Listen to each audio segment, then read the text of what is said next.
and I was one of the people also signed on it.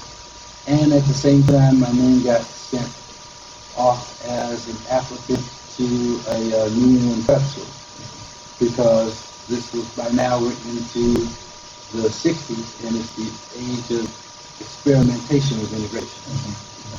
So, the northern prep schools were reaching south for, I guess, what they call the best and the brightest, the people they figured could handle the transition and whatever. So I kind of experienced some of that guinea pig pioneering experimentation thing, getting shipped off to prep school, and also I was one of the three who desegregated Memphis City School.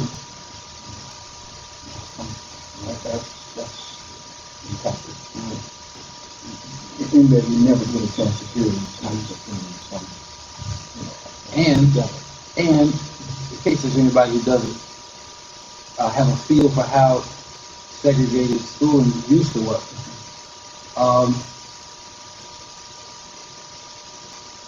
we got our textbooks from another school, which I think was Overton. I might be wrong about that, but Overton's colors and Hamilton's colors, I think, were a little close. And anyhow, I never saw a new textbook at the Memphis City School. Never. After they got too old for Overton to have them, that's when they got shipped to us. So, our names never got signed on a line higher than the 7th or 8th line on the book. Right. I remember that same experience at UC I remember the book being 4 years old. I remember it. What colleges and universities did you attend, and what were your majors?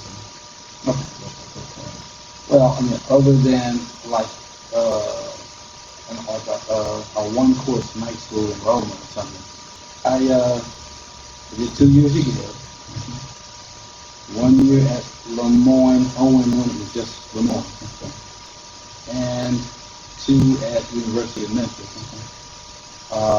This was as a foreign language major for the bachelor's degree. And Washington University in St. Louis was where I went for the MBA, Master's in Business Administration, with a concentration. They say it's a concentration in administration, but it really was heavy on finance and accounting.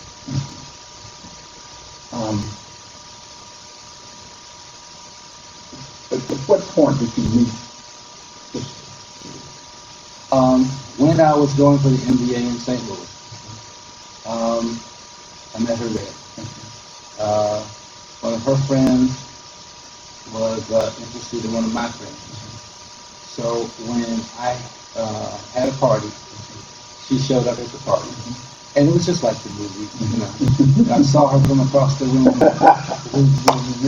I said, she must be the one I was thinking.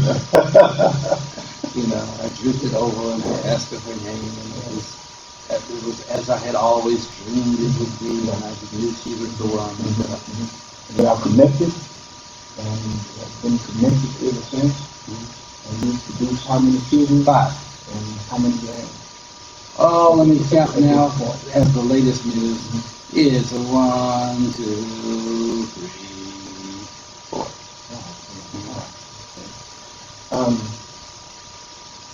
Tell us about your hopes for family life. What did you have you succeeded in your dream for your family life? Dream for family life. In other words, as a young man, I don't want to say assume, but I would think that you had a vision of what you wanted your family to be like and your children to be like. Has it panned out to be like you? No, let me go back and clarify something. As a young man, during that gap from when I was 10 and got sold on Islam and kind of wrote it off as not being available, and the time that Islam came back to my attention, I was well past 21. I went through a kind of a drifting, lost, trifling period. So the idea of a dream for children, you know, I was that kind of a trifling bachelor for whom children is a bad word. Okay? You want to avoid children. You don't dream about, you know, when you're that kind of bachelor, you don't dream about having children. That's a nightmare. Okay? So I envisioned this wonderful person that I would marry. But really, I did not understand the wisdom of children and how that that whole family life is essential to the human experience and all of that. I wasn't that deep. Okay? I was really very shallow. I was a shallow college graduate.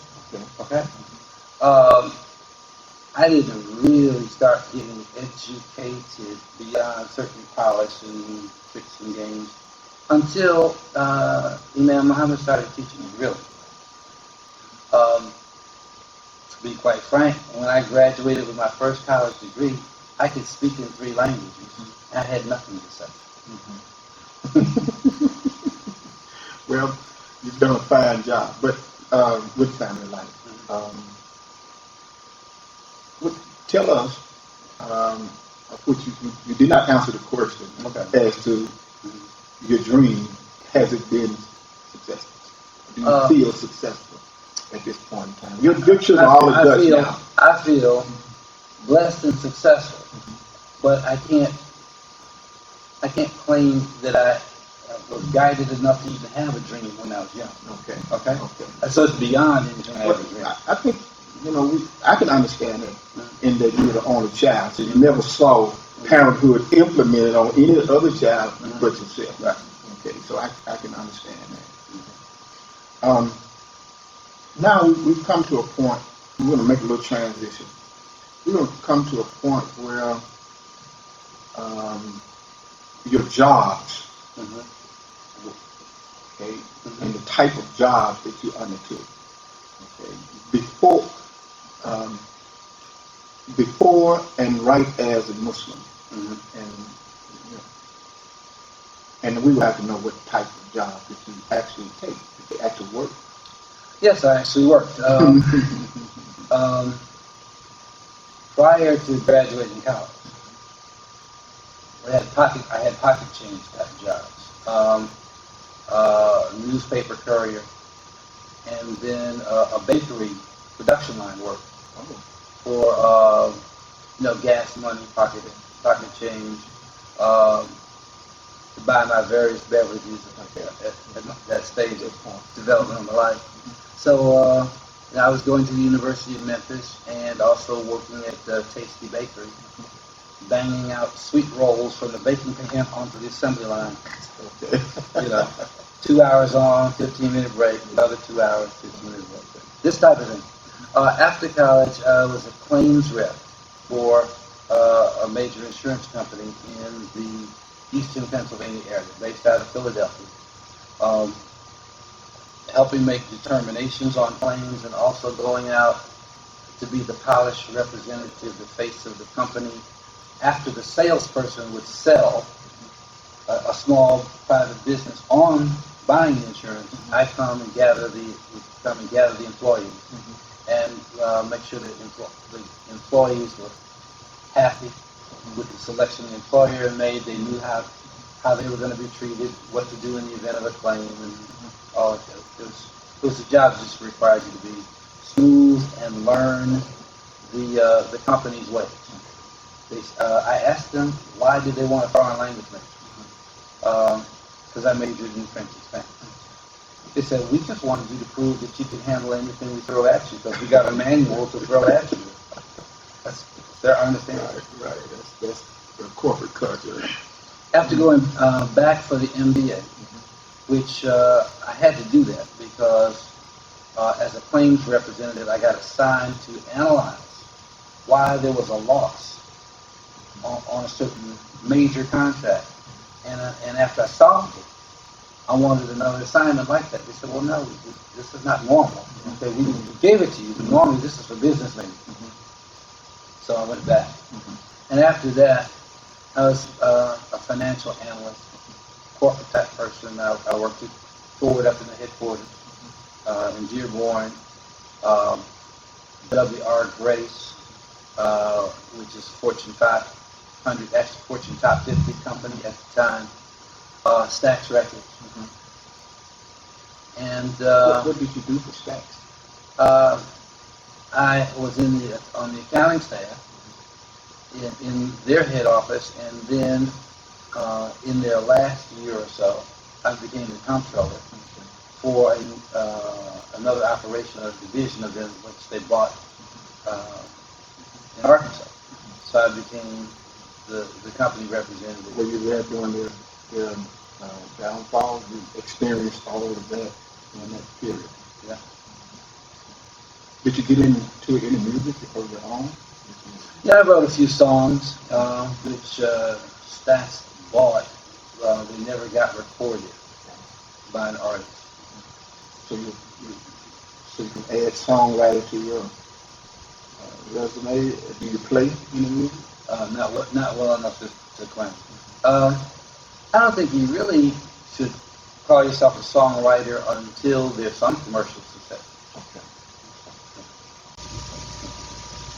Well, you are now at the door of your acceptance of Islam.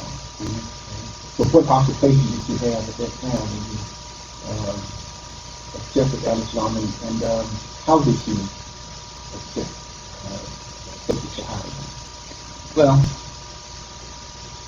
I was working at W.R. Grace, I believe, at that time, and visiting here, and visiting the masjid here. I came to the grand opening in 1975 because, again, the last thing I mentioned to you was reading in Jet magazine that the sons of Honorable Raja Muhammad was going to make universal Islam available in America. I was working at W.R. Grace in 100 North Mainville. At lunchtime, I was walking down what's now Mid-America Mall. One of the brothers, whose name I remembered for about a year or two, I've since forgotten, handed me a flyer inviting me to the grand opening here with Naim Akbar, which made the meeting at that time. And so I came to that. This very room was so much different back then in 75. And after that, I just visited for a while and just traveled with the Muslims, got to be comfortable running with the Muslims, so to speak. I wasn't really hesitant about Islam. I was just trying to check out who these people are. I remember a thing about you when you were working downtown in North Mainville. You would come down and pass literature out on the mall. That was rare at that time, but to know that an executive would come down and be out circulating Islamic material. And so you were a prize in the end.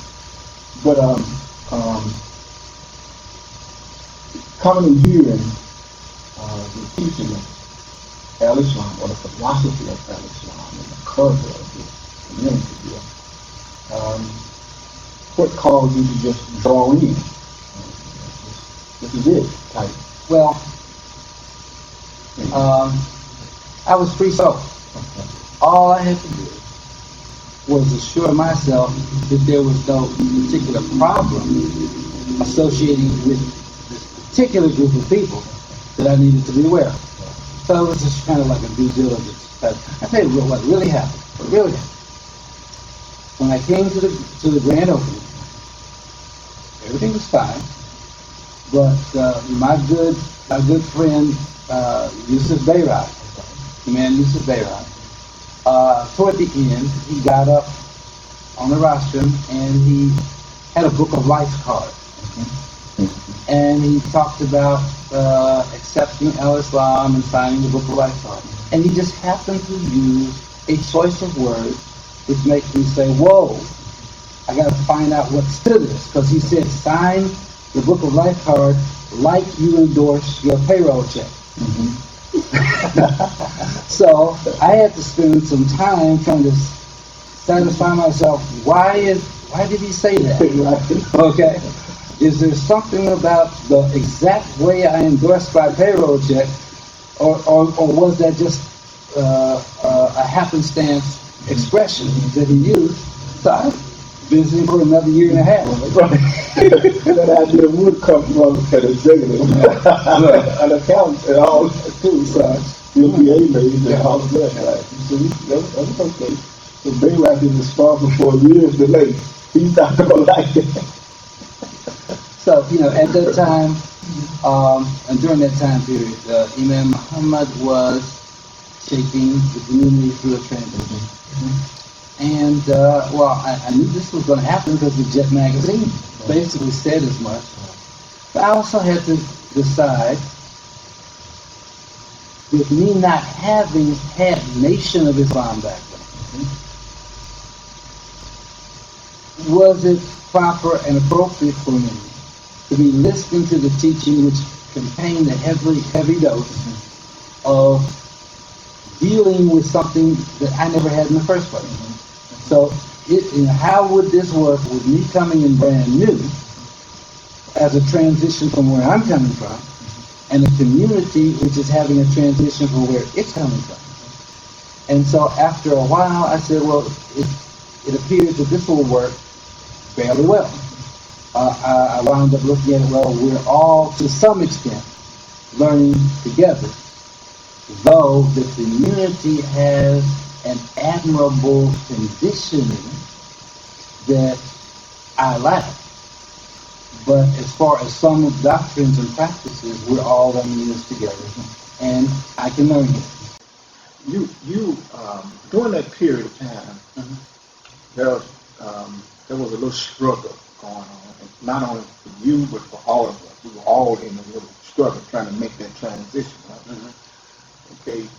At some point in time, didn't you have a negative experience that caused you to react to the community, this community's culture? Well, if I did, which is possible, but they say that the mother who goes through childbirth is blessed to not remember much of it. Okay. I don't really remember. I mean, my memory is overall is that it was just an exciting adventure. It really was an exciting adventure. Some of the challenges or struggles are part of the excitement and the adventure, because it was just so much valuable, new to me knowledge coming at such a pace, and the opportunity to reform, transform, become informed, all of this at once, and to navigate this. It's more exciting